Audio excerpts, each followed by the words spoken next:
can basically be broken down into this formula, which they call the crazy cycle. And what that crazy cycle is that, and this is interactions between men and women on any level. So whether it's in the context of marriage, or it's in the context of Islamic work, or the context of within a family, whatever. But generally, this is what happens. And the crazy cycle this is the conflict. When conflict happens, it usually can be broken down to this, that one of them, so for example, a man might do something, or a brother might do something that is interpreted by the sister or the woman in whatever context as being uncaring. So he does something that feels like it's kind of insensitive, okay? Now, what does a woman do in response? Well, our knee-jerk reaction also happens to be the absolute worst reaction. Our knee-jerk reaction is to react with attitude, right? It's to react kind of in an aggressive sort of, almost like disrespectful way, okay? And that the root of that, though, is that we feel uncared for, or we feel unloved, or we feel that someone has done something insensitive to us. So we react with harshness, okay? Now, what does that do? Well, now when you're reacting with disrespect, you're now depriving the man of his primary need, which is to feel respected. And so how does he react? He reacts by being even more unloving and even more uncaring and even more harsh.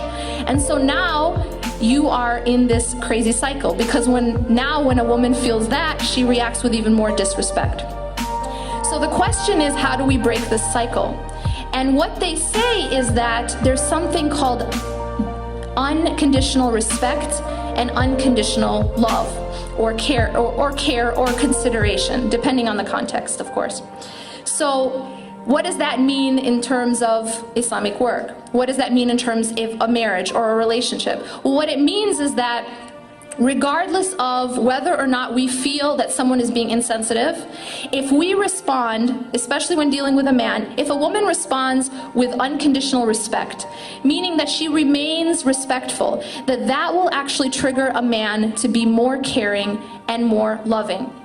And this is really interesting, because if you look at the advice that the Prophet ﷺ gives, it exactly follows this formula. So obviously the Prophet ﷺ is going to give us the advice that is most helpful, right, to have a successful relationship.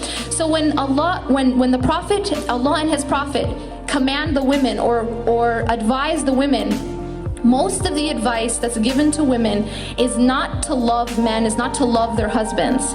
Why do you think that is? Well, because women, love comes naturally, right? We give love. This is something that we naturally, and we are very familiar with the concept of unconditional love. However, there's something we're not that familiar with, and that is respect. We do not understand the concept of unconditional respect. We as women feel like, well, you gotta deserve my respect. You gotta earn my respect, right? So if you're treating me bad, I'm not gonna respect you, right? Now that's the problem right there, because when we take on that attitude, we're only going to get more and more harsh treatment. It's like this knee-jerk reaction. So the Prophet ﷺ comes to women and he recommends to women what? Respect your husbands, right? Obey your husbands. So the emphasis is on respect. Okay? Now, when Allah and His Messenger talk to men, when the Prophet ﷺ is advising men on how to treat women, what is the emphasis? The emphasis is in terms of kindness and love. So the Prophet ﷺ is telling men, be kind with your wives, right? Be caring, don't be harsh with your wives. And in one hadith, the Prophet ﷺ says that a woman was created from a bent rib, right? And he says, and this is a really deep hadith, he says that if you try to straighten it, you'll break it. But if you leave it as it is, you'll enjoy it. So what does that mean? Well, women are a certain way, and they're created that way, right? We didn't bend our own rib, we didn't make the rib bent ourselves, but we're created with a certain nature from God. And if you're gonna go and try to change that nature, guess what? You're gonna break it. You're not gonna be successful with that woman. But if you accept her as she is, and accept her nature as it is, you will be successful. And so the idea here is that if you treat her with kindness and you treat her with love, and that unconditional love commandment is more given to men, Because men, on the other hand, have the idea usually on, the mirror of the women, is that I'm only going to be kind and loving to my wife when she's respectful to me. But so long as she shows me disrespect, I'm not going to show her love. And this is also a formula for failure, because the more that a man shows harshness to a woman, the more disrespectful she tends to be. Now, one really beautiful example of this is the example of Umar radiallahu anh. Now, when you think about in your mind who is the most manly man there is that you can just think about, big masculine man, you think of usually Umar ibn Khattab. This is one of the most manly men you can think of, right? Now, if you think about, this is the man who this story stars, okay? So what happened is then when Umar radiallahu anh was Khalifa, there was one of the men in the society who wanted to come to him to complain about his wife. Now, I guess the women of Ansar were kind of strong, right?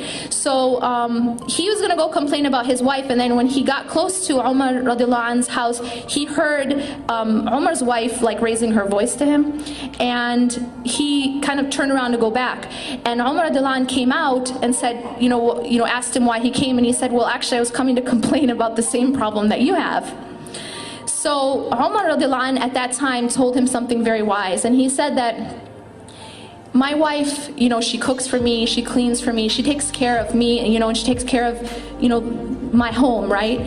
Can I not overlook it or be tolerant when she's, raising her voice or she's talking in a disrespectful way? Now the point here, there's a really deep lesson here, and that is that Umar radiallahu anh understood that to be a man, you definitely wouldn't call him unmasculine, right? That to be a man does not mean that you need to be harsh, right? He understood that the actual strength that the Prophet ﷺ talked about was in controlling your anger, not letting your anger control you. So, if you look at, again, this advice that we can look at from the Prophet ﷺ, from Allah, that's where we should be getting our sense of self-worth and what it means to be a woman and what it means to be a man. And until we can use that as our standard, rather than society, rather than, popular culture, we're